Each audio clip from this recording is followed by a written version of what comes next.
Hey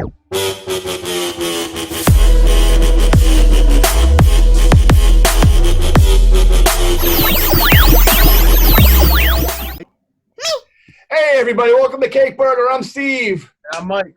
And guess who I'm we have Patrick. today? We have Patrick. Patrick, what's the way for us to introduce you, asshole? We've already screwed it up. Yeah. We're better next time. Me and Mike had an idea to pitch. It's been a little while since we've had any new Star Wars news. I guess the new Mandalorian show is going to be coming out in this fall. It's been kind of quiet though on the whole Star Wars front. And me and Mike were kind of thinking, how would we go forward with the new Star Wars franchise? And I thought to myself, who I would love to talk to is probably the saltiest Star Wars fan I know. no secret of how much disdain, how much he hated the new Star Wars trilogy. And I thought, who better to write up a new blueprint for the new Star Wars franchise than our friend Patrick? Yes. Hey, Pat, do you want to go first with your ideas, or do you want to say the best for last? Or the angriest for last? Okay, well, I'll go first since I'm thrown in front. I totally hate the Disney Star Wars. But that being said, everything about the Star. Well, explain your Star Wars thing, because you're older than me and Mike, so you were probably there for the original trilogy, right? I was 10-year-old kid. I was in line in 1977 at Route 3 Chelmsford Cinema. You remember that? Was that still around when you were kids? In Chelmsford? Yeah. In Chelmsford. It was the only. If it was, I probably didn't go there. Illinois. Wink, wink. Well, it was right there what used to be called Child World, where Bradley's was. Oh, I remember. Oh, that was one. That was in Chelmsford? Yeah. Really? Route I 3. I remember there was a Bradley's. Oh, Matt, you're right. Oh, no, you are right. Okay, yeah. I wasn't around for that, but I do remember those two stores, the Child World and Bradley's, though. I remember South World in Salem, New Hampshire. Me too, yeah. No, there was a Child World right where in Chelmsford, right where Bradley's was. Wow, they must have. Yeah, I was a kid. When Star Wars came out, I was there because I lived in Chelmsford at the time. I was there every day after school. I spent all my Saturdays and Sundays there, just to see if I could find a new Star Wars toy. Oh, yeah. See, for me, that's my basically. I mean, I was aware of Star Wars as a kid, the original trilogy, but not like how like someone like you was. I was just aware because of the toys. I had the toys, and by the time I was born, when did Return of the Jedi come out? In 1983. 83. So I was only a year old when Return of the Jedi came out. I was born in 82, so I had all the first edition, the Luke toys, and all this. Yeah. My dad ended up making me give them to the Salvation Army because I had too many toys. So what an idiot! that was basically. I mean, that was my knowledge of Star Wars through the toys, and obviously seeing the movies on TV when I was a kid. But I think I'm confused, Steve. My was based off the USA Network. Is that even still on? They would always show Star Wars every weekend. That's how I got. We recorded it off the TV with the damn commercials. It probably wasn't years later until I got the DVD set when they released the original trilogy in the theaters with the extended scenes in it. That's when I saw them. I'll still defend those the shit they added to it. I actually enjoy the stuff they added to it, but Yeah, it's good. I like they added Jabba in Walking with Han. They see Jabba the Hutt walking. Although his proportions vastly change in Return of the Jedi. Well, it was supposed to be just like a regular guy, a human at first, and then they changed to the slug, human slug thing, whatever the hell it is. Yeah, if you look at the Marvel Comics adaptation, what Jabba looked like, that's what he was supposed to be like. Have you read the original comics from the 70s, like the old ones? Oh yeah, I got them off the newsstands when I was a kid. Those were the worst. Didn't they released that Star Wars book before the movie was even out or something like that? And they just the first issue came out like a couple months before the movie. I've been listening to Rob Liefeld's podcast, which is terrific, by the way. And he was talking about how basically Star Wars basically saved Marvel through the licensing. Like Stan Lee, when they pitched it, they wanted to do a Star Wars comic, and Stan Lee is like, "This sounds stupid. I don't want to do it." And so they really finally he relented and did the Star Wars comics, and that Yeah. a huge influx of money into Marvel, like with the Star Wars comics. You can credit that to Roy Thomas. He was the one that pitched the idea to Stan. Yeah, it's crazy. Some of the licenses, like Marvel. Like, I mean, a lot of people think like Spider-Man and and X-Men. All that, those are the things that really kept Marvel afloat. It was the licensings that kept Marvel afloat. Like the Godzilla comics, the Star Wars comics, Micronauts, all that stuff is what kept Marvel going. How many? Not only did Star Wars series. Oh, sorry. That was some of Marvel's best years too, the 70s and 80s too. Oh yeah, Bronze Age. Yeah. Yeah. Well, think about it. The Star Wars series. Those first 6 issues were reprinted so many times in so many different formats. I mean, that's what saved them. Mm. And it stinks too because when Marvel bought the rights to Star Wars, they actually just got the rights to Aliens and Predator. Poor Dark Horse. Dark Horse really needs. Guys, go back and listen to our Dark Horse Comics podcast when we said that they should get the rights to. Well, I think they already somewhat had the rights to Mario and Zelda. Like that, yeah. But that's what to do to stay alive. On my little side note, Patrick, we go on side notes a lot, but continue. But honestly, after listening to some of the stories I'm hearing about Mike Richardson, the guy who owns Dark Horse like that, I don't really feel too bad for him, really. Nah, he's an ass. Yeah. He back in the day when they killed Chewbacca in the novels, he was the one that pushed for that. Killed the pet dog. That was him. Yeah. It seems like there's a lot of scumbags that work in Dark Horse anyway. But anyway, let's get back to the Star Wars picture. Well, just real quick, like Marvel completely ignored all the Dark Horse Star Wars great stories, and then which is leading us up to how we want to pitch Star Wars going forward, or the new trilogy, etc. That's why this new trilogy was so awful, because they basically just rehashed the original trilogy, and then now, I don't think ignoring Dark Horse continuity had. I mean, when it comes to movies, you have to appease a broader audience. You can't just appease the people who are fans of comics, because that's 10,000 people versus the 10 million people who are going to go see the Star Wars movie. So a fresh start is kind of makes sense. Star Wars. But I just felt they could have still brought some of the lore from the Dark Horse stuff. Oh hell yeah! Exactly. So people like Patrick, he would have fucking loved seeing the Dark Horse stuff. They even the Marvel stuff is legend now. It's not canon. The old original Marvel. Yeah. Even though they brought back some of the characters from the Marvel run, they're not the same thing. Yeah. It's in name only. Yeah. They brought back Thrawn, whatever the heck is the character's name, and Bounce the Bounty Hunter, Jackson the Rabbit. Well, without further ado, let's move forward with what our plot. Star Wars, Patrick. Okay. Let's start with the most qualified, true blood Star Wars fan right now, Patrick. You know what? About Disney Star Wars. Even though I hated the trilogy, you can't ignore it, because it's there. Yeah. What I would do is, there was talk about the Obi-Wan movies that Ewan McGregor, and that's going to go to Disney Plus now. Well, why don't they take the Obi-Wan concept and use Kylo Ren or Ben Solo? Use him, bring him back, him. Huh? I love Obi-Wan, so you leave Obi-Wan alone, mister. No. I mean, if they're going to put the Obi-Wan concept on Disney Plus, of the new Disney Star Wars, I think Ben Solo's character is the only one that could carry a movie. Yeah. The others, no way. I really enjoyed when he came back to being a Jedi. I really like that.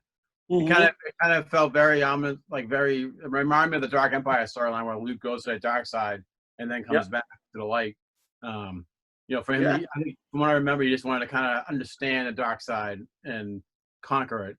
But I kind of, that reminded me of that. And a lot of people were upset with, the Emperor being still alive, or whether he was a clone or not. Which that was a shit show. I love clones. It didn't really bother me that much because Dark Empire is literally one of my favorite Star Wars comic books. Okay. The clone in that. So that part didn't really bother me that much. But I'm sorry, continue. I didn't mind the Emperor coming back. The only problem I had with that is just like the movie itself, where it's like the first 5 minutes of the movie, it's like, here's everything that happened. I'm here right now. Well, how'd you come back? Don't worry about it. I'm here right now. And I look cool. You know, and it's like, okay. You know? They've been setting the seeds of the Emperor being returned in Force Awakens. And then it would have been made much more sense. Exactly. But they had no idea. Yeah, and coming back. If you didn't waste a whole movie on The Last Jedi on some stupid, like, you know, like fetch quest with Finn and what's her name, Kelly Marie Tran's character, I forget, Rose. Rose Tico. You could have built up to the whole, like, you know, reveal of the Emperor and other stuff, but instead you like took all that padding out and devoted it to Rian Johnson going like, oh, you like Star Wars, huh? Like, Yeah, no kidding. I generally love every Star Wars movie except Last Jedi. I absolutely hate Last Jedi. Oh my God, that's vomit. Was the Gone of the Wind for movies compared to Last Jedi. It looked cool, but I mean, like, it was just a complete waste of a movie. You know? Yeah. I mean, God's sakes, you could have had, you know, Luke Skywalker, Han Solo, and Princess Leia back in the same movie. Well, we talked about that before. There should have been a whole, like, either Disney Plus series or a whole movie just dedicated to, like, them, and then you move on to the new characters. Just find out what goes on with them first, and then, like, then you can kill them off in the new trilogy, or whatever you want to do. But at least, like, explain what's happened between Jedi and Force Awakens. You know what I mean? The biggest thing is there's so much of a time gap in the real world, between Return of the Jedi and Force Awakens. Yeah. So unless you read the Dark Horse comics or the novels, we've never got to see a really badass Luke Skywalker. Basically, the whole trilogy is Luke coming into his powers for the most part, you know, and we just never really got to see him be really badass. Yeah. No, we just got to see an old man sucking milk. Yeah. I hope it was milk. Yeah. Yeah, well. It was blue of some kind or white. So, Patrick, your first pitch is basically focused on, like, Obi-Wan and Kylo Ren? No, Ben Solo. Have him do basically what, you know, Obi-Wan became, a mentor. I mean, you could do a lot of stories with that. Yeah. I just think his character is really good. I agree. He's probably my favorite character. Him and Poe are probably my favorite characters in the entire new trilogy. I think Poe, there's a lot of missed opportunities with Poe. You could have really, like, you know, built up that character. You could say that for the whole trilogy. Yeah. Missed opportunities. He was basically Han Solo. He was, yeah. I mean, that's another conversation too, where I think they really dropped the ball at the Solo movie too, where you could have really turned into like a Star Jammer type, like space pirate type, like, you know. But I don't know, Ron Howard, getting a Ron Howard, I guess, but. Well, he kind of had to pick up the ruins of what he came into, so he was. Well, he didn't pick up any ruins. The thing was, I guess, because Miller and Lord were doing Solo, and I guess for some reason they thought it was too jokey, which I don't get, because that's what they ended up turning Last Jedi into anyway. And so they fired Lord and Miller even after they quit the Flash movie, and they fired. And so then, like, Ron Howard just made a completely different movie, I guess. Well, the movie almost finished, I guess, pretty much. Lord Miller's Solo movie. It was like 80% finished, and then I don't know what happened after that. Did the palette just change? I don't know, but I don't know why. I just think Kathleen Kennedy, you know, the head of Lucasfilm, I just think she wasn't doing her job until she actually saw the movie. Yeah. And now there's reports. I mean, it's on comicbooknews.com, so they're just as legitimate as we got this covered. But I've heard talks that they might, you know, relaunch the Star Wars series or redo the new trilogy, which, you know, they thought about doing that when the Game of Thrones, they wanted to redo the season or last season of Game of Thrones, and, you know, that's kind of a spit in the face of the actors who really put their all into this. They want to reboot the original story, the original character, Luke and Han, and all that. No. The new trilogy. The Disney trilogy. They want to kind of reboot. They want to retcon it out. Oh, retcon Last Jedi out of spite. Yeah, it's not. You made your bed. I mean, just deal with it. You know what I mean? Just move forward. Exactly. You know? At the end of the day, that's what they're going to have to do. It's just, how can they ignore 3 movies? Yeah. It's not a brand new day here, so you know. But you know, for me, are you all done, Patrick? With your pitches, or? Oh yeah, yeah. So I'll go next if that's all right. So mine is basically just a rough idea where I take a lot of the elements of the Dark Horse stuff that I kind of remembered through the Wizard magazine, with that great magazine, and just stuff on the internet that I've read about how Luke meets Mary Jade, if I'm pronouncing her name right. You know, they get married and all that jazz, but then he starts the new Jedi Order where they can fall in love, they can, you know, have a significant other. And I would have made, this is what my pitch for the new trilogy should have been, so to speak, not moving forward, but and then I would have made it like, you know, the Empire, the remnants of the Empire is still there, and the Sith are reuniting the flame of the Empire and whatnot. And it's more, it'll be more Jedi versus Sith instead of, you know, the whole Rebel Alliance versus the whole, you know, Empire type thing. And I would have it be like Luke's rebuilt the Jedi Empire. The Jedi. Hey, Cat. Yeah. The Knights. We now, I would have made Rey and Ben Solo, the Solo twins from the Dark Horse. Because then it would have made sense why Rey was so powerful so quick. You know, a lot of the times you can kind of make it seem like they're really powerful without actually explaining it. And you could have made that where, well, they have the bloodline of the Skywalker. Of course, they're probably gonna be, you know, really powerful. Yeah. So, and then I would have had all the characters that are in the new trilogy be in this. So like Poe and Finn, they would have been like Jedis and whatnot. And basically, like mine's just he brings back the Jedi Order. They take on the Sith. The Sith are building an empire, you know, their empire, and they're getting stronger. And for me, I always thought the rule of two was kind of stupid.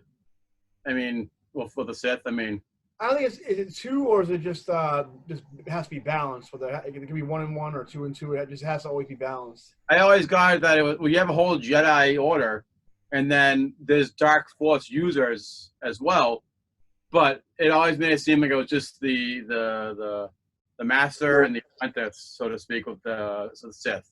So you had the Emperor and, you know, Darth Maul originally. Then you had the Emperor and Sidious. I'm sorry.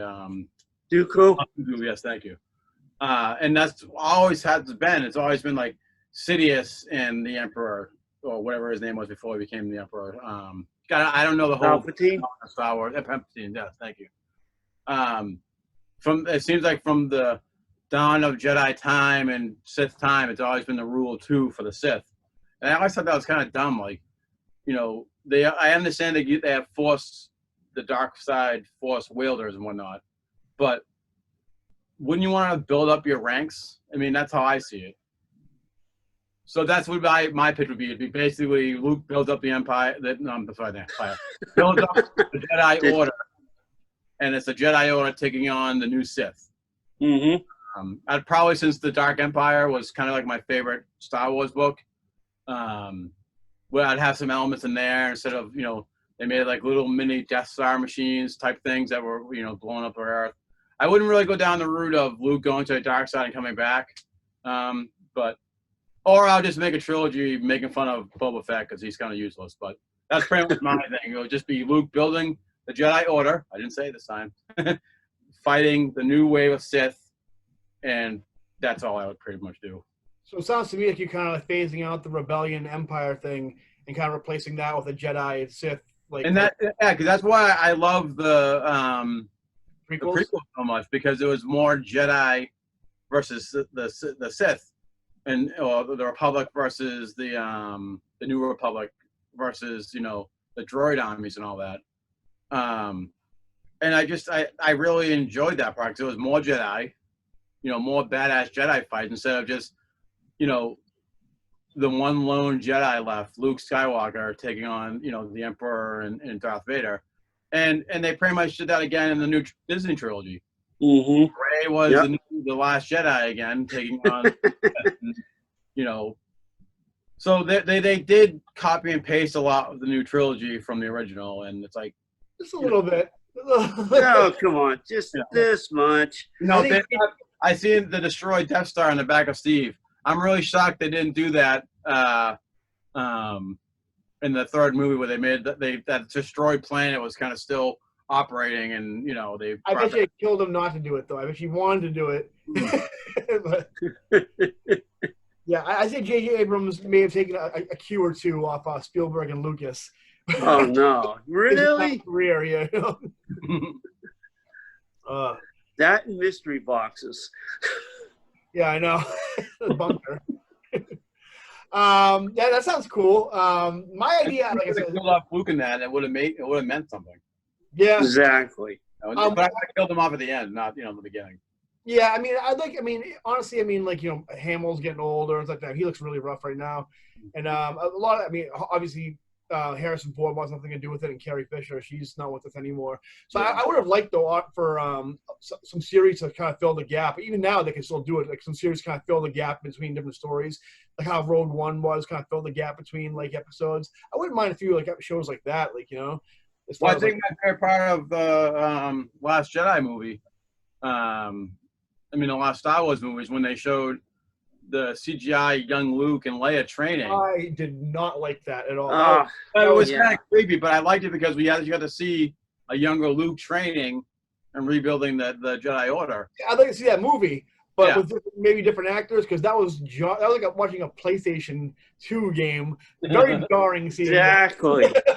Exactly. Again, you put a wig on him. He's Luke Skywalker. What? That's not a bad idea. Why not? You got to probably recast 11 and have her be a younger Leia. Of course, she's way too young, but she looked like Carrie Fisher. I heard she was supposed to. She was supposed to play like Leia in between. What is it?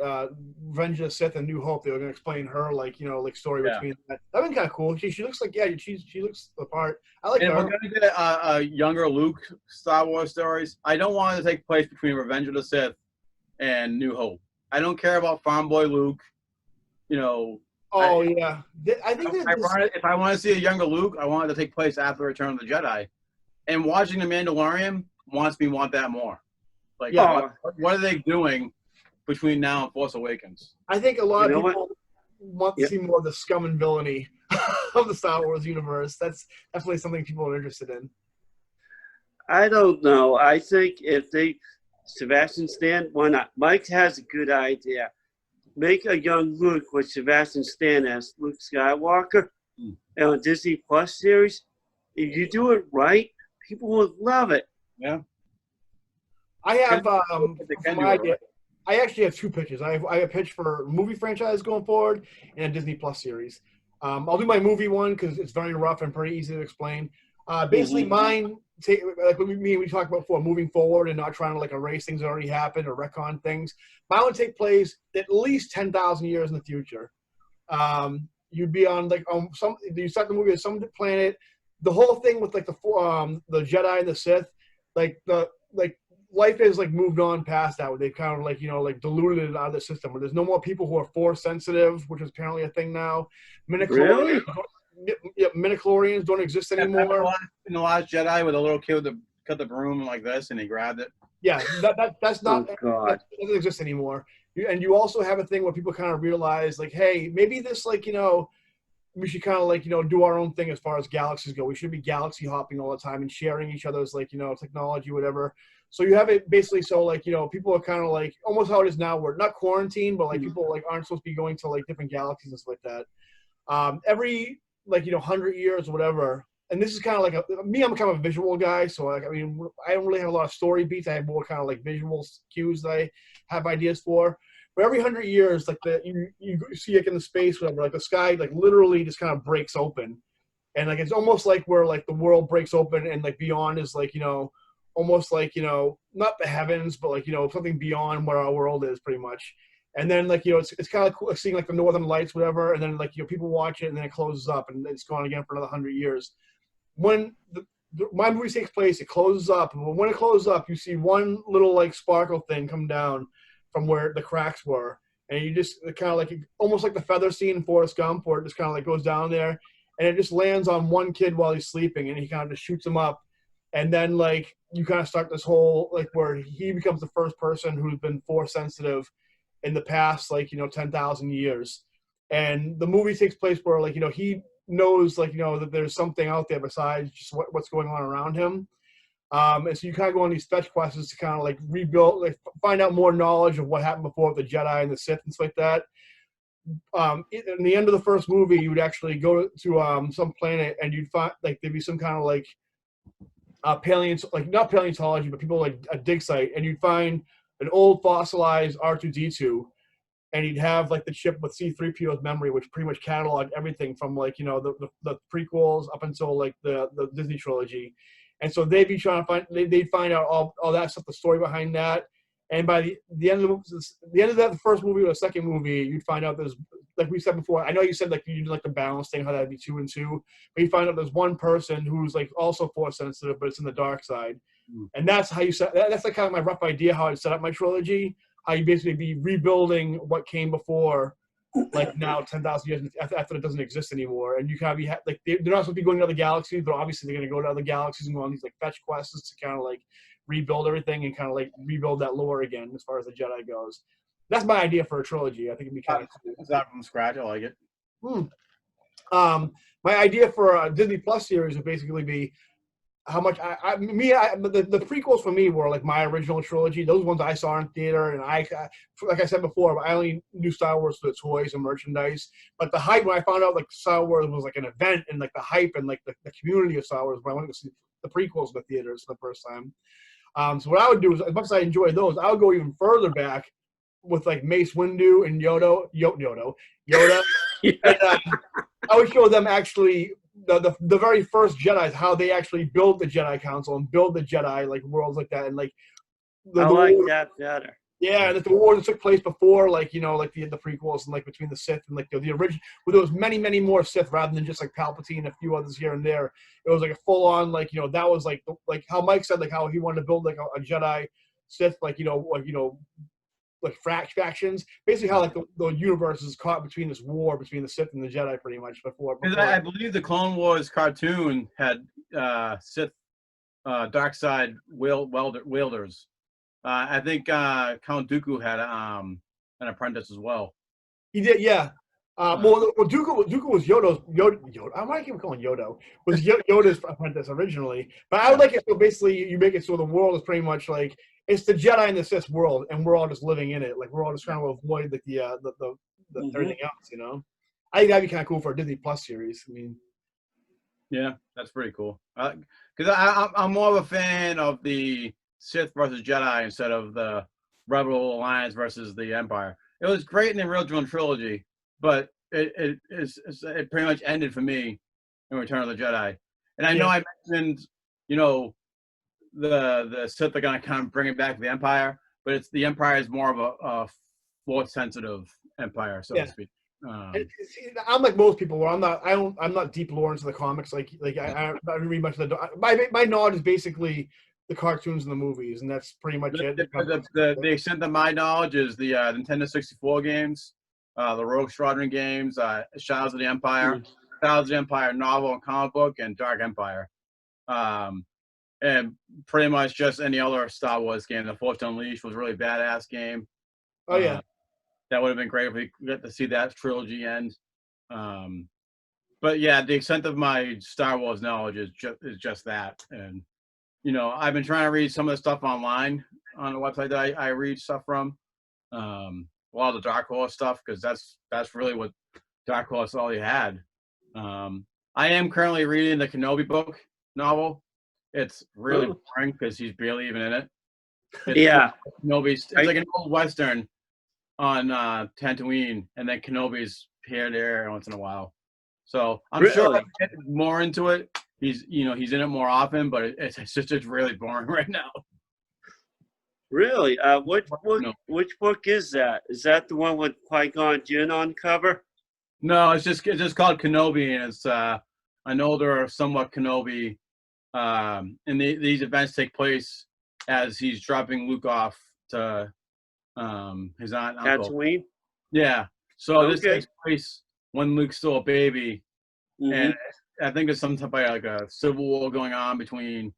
It's really weird. Like they had like all the farmers get together and band up together to take on the walkers. There, whatever the hell they are. The Tuscan Raiders. Yeah, thank you. Oh, I think I said the AT-ATs. Yeah, no. Which I called AT-ATs for years until George Lucas one day in an interview said, no, it's AT-AT. Okay. And basically the plot is, I think it's like this not rebel, but like another type of group of people that are in it that's going to start some type of civil war, and Obi-Wan kind of gets involved, and he doesn't want to because he doesn't want to be. If they know he's there, then all hope is lost for Luke and the New Hope. So, but it's basically like that. You can, in the comments below, if you finish the book, you can please correct me, but I haven't got that far in it because it's really boring. But okay, yeah. The only comic I've read was the Darth Vader ones. The current one by Charles Soule, I think. Yeah, that's a great book. And the one by Kevin is really good too. I like that one. I am digging the new, as much as I hate Marvel continues to revolve around the original trilogy. I'm really liking the new Star Wars book out because it now takes place before the Empire Strikes Back. Or it takes place after. No, it takes place. It's between Empire and Return of the Jedi. Yeah. I'm actually kind of digging that. That's actually good. It's really good series. That, even the Darth Vader one, solo book, that's pretty good too. But I'm really hoping we get shit that takes place after Force Last Jedi in the comic book form. But why is there no Ewok book? Anybody, no one's interested in the Ewok book? Oh yeah. Okay. They should do another Christmas special. I would honestly, I would love to see like maybe like an Ewok like cartoon or something like that, like where just like there was an Ewok cartoon. Oh, with Wicked. I mean, not like a kid friendly one. I mean, one where you show like obviously these guys they hunt around just like a samurai, not Samurai Jack. You ever see that show Primal that was on? The guy who did Samurai Jack was like a caveman, and like it was just like wicked, like it's like an Ewok, where it's just like this warrior teddy bear just surviving on Endor. I think that'd be awesome.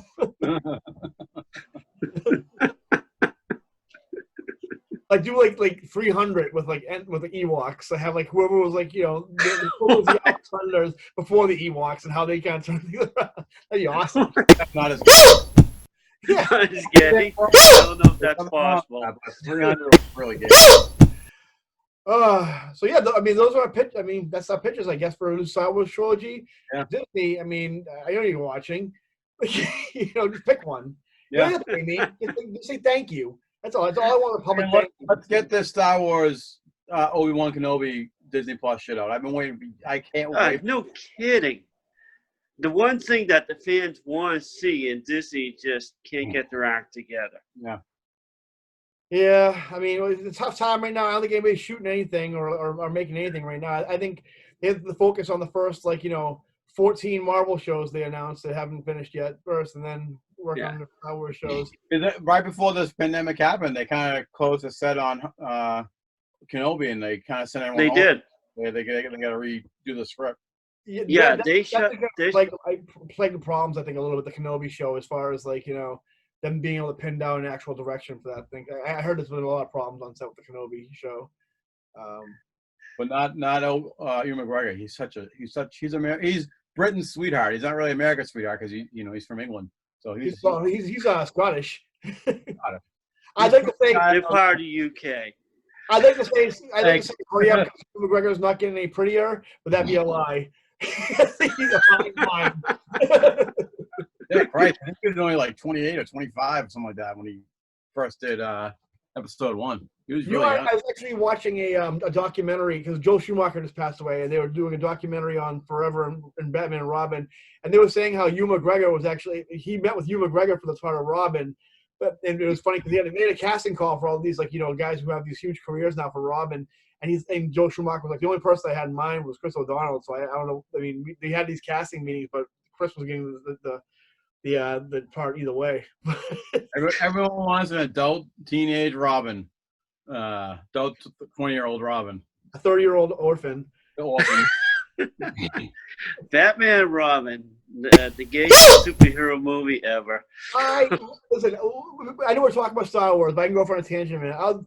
First of all, Joel Schumacher seems like the most chillest, like nicest guy in the world. Like, and he was talking about Batman and Robin. He's like, we probably should have waited. He goes, they want us to go in production like a year, like while we were releasing Batman Forever. And he goes, and he goes, and the hype was so big for this, like everybody wanted to be a part of it. And he goes, like, I mean, he goes, he first of all, he talked about the nipples thing.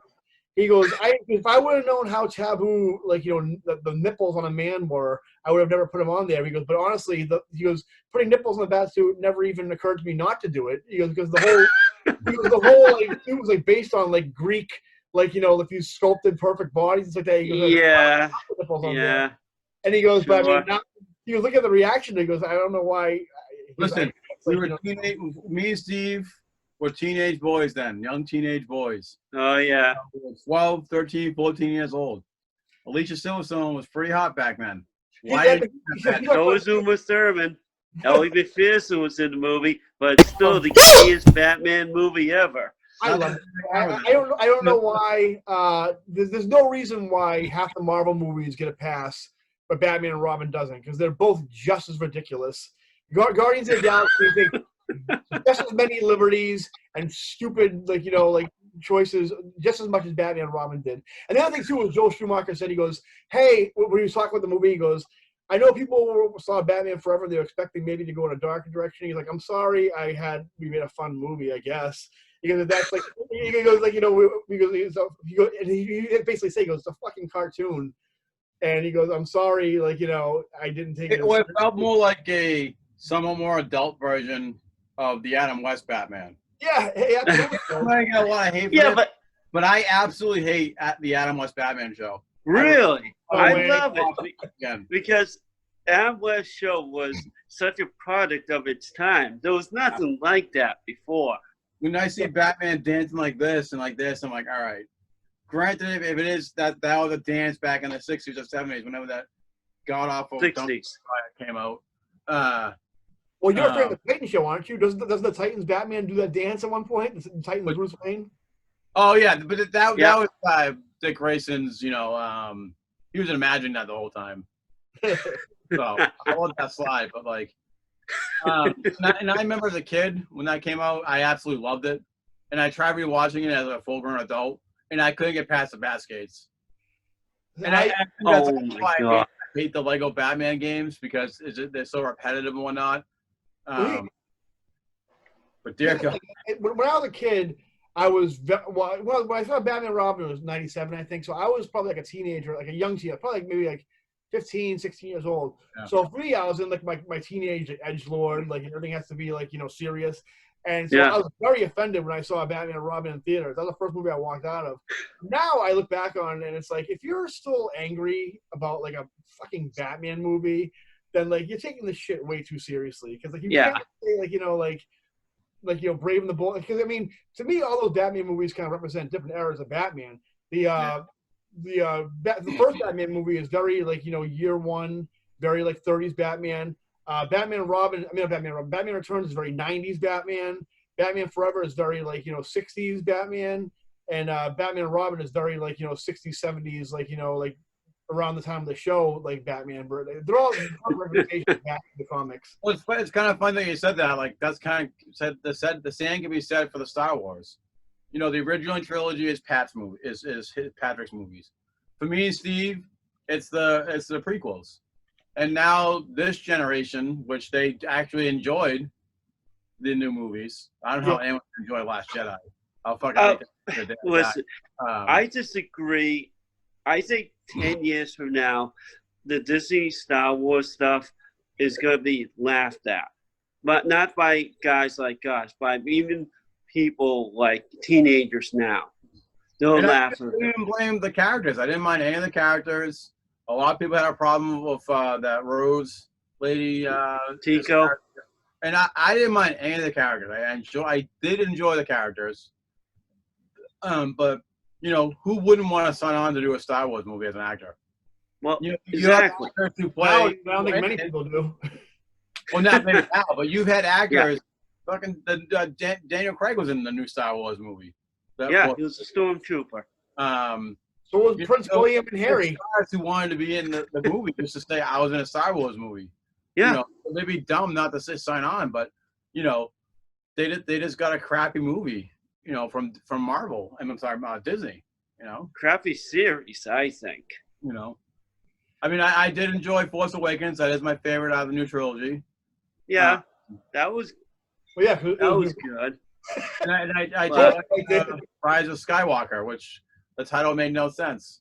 You know, this is the Skywalker saga, also Disney. Rise of Skywalker. So, you know, I did enjoy it. So for the most part, I did enjoy every Star Wars movie except Last Jedi. I absolutely hate Last Jedi. Yeah. People look at if people hate it right now. We'll look at it with rose-tinted glasses later on. People react to things differently as years go on. Like I remember the Raimi Spider-Man movies, which I don't think could get any better. Spider-Man. People at a certain age bracket think that's corny as hell. I think they're the worst Spider-Man movies. And like Tom Holland. What? Really? Yeah. If you go on Twitter right now, if you say that there's you say one thing everybody can unanimously agree on is that no one likes the Mark Webb Amazing Spider-Man movies. I can't agree. Those suck. Those suck. But people now I enjoyed them. But here's the consent right now on the internet right now. You either like Tom Holland, the MCU Spider-Man movies, or you're just an out-of-date fucking idiot who likes like corny friggin' like movies that it's like basically this consent right now where like, why didn't you make a movie in 2002 with the same technology in 2020 and the same sensibilities as somebody in 2020? Why couldn't you just make a movie that with the same technology from the future? And it's like, well, there were no superhero movies and we're a product of the time. Okay.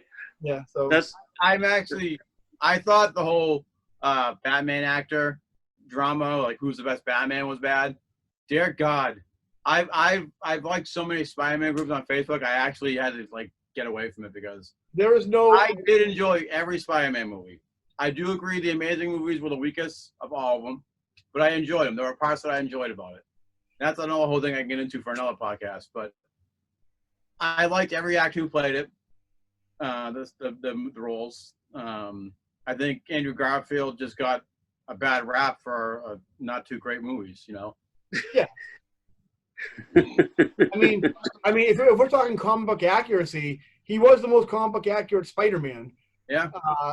I mean, he's the only one who tried to have a New York accent, and people made fun of him for it. Well, not even that, but I mean, like, swinging hands, like he's from New York. Of course, he's gonna have a New York accent. As much as I like the Raimi movies, organic webbing is bullshit. Yeah. There were many things in there. I mean, Raimi's definitely a fan of Spider-Man and caught the feel of those Stan Lee Romita issues. Yeah. But I mean, they didn't use the science as much. A lot of people were out of character as far as like Mary Jane and a couple other characters go. Andrew Garfield's Spider-Man movie, as far you can give those movies as much shit as you want. He made his own webbing, made his own web shooters, used science constantly. Even when when he was like tracking down the lizard, did the whole web thing where he just kind of hung out there and waited for the vibration, something Spider-Man would do. Had jokes, created the electricity proof like insulated webbing, all kind of things. The real Spider-Man would do, which haven't been done since or before that. So I mean, I think they also made Peter Parker too punky, especially in the first one. That's one thing it lacked. I mean, Peter Parker was a skateboarder. I don't. Yeah. So I think that they're trying to make Peter Parker a product of the times, so to speak, where they kind of failed Peter on that one, but they nailed Spider-Man. But then they also nailed Peter down with the scientist stuff that Steve was just saying. So, and I think the biggest problem with Amazing Spider-Man 2 is the deleted scenes that should have been in the movie. Like there was a deleted scene where it was like, "Oh, why is Oscorp watching you?" And they've been watching his family, and like when the Goblin finds out who Spider-Man is just because he's right next to Gwen Stacy, and he's like, "Oh wait, you're next to Gwen Stacy, so you're Peter Parker." Like really? Come on. Well, you could have taken that character out of the whole movie and it would have been better. Yeah, exactly. Yeah. I want to say that movie is a new writer for say that movie. But then we're going into a whole new episode right now. So we were talking about Star Wars. I think that's going to do it though for our Star Wars pitches. Yeah. Everybody say thank you to Patrick for showing up, gracing us with his presence. And that's going to do it for this episode, guys. Remember to like and subscribe. Hit the bell and tell us what you think. Yell at us in the comments. Yell at us on Twitter. And we'll see you next time, guys. Yeah, Bye-bye. prove me wrong that Boba Fett isn't useless. Please, prove me wrong. All right. And don't go to the comic books, all right? Because I never read any of those. All right, bye. All right, bye-bye.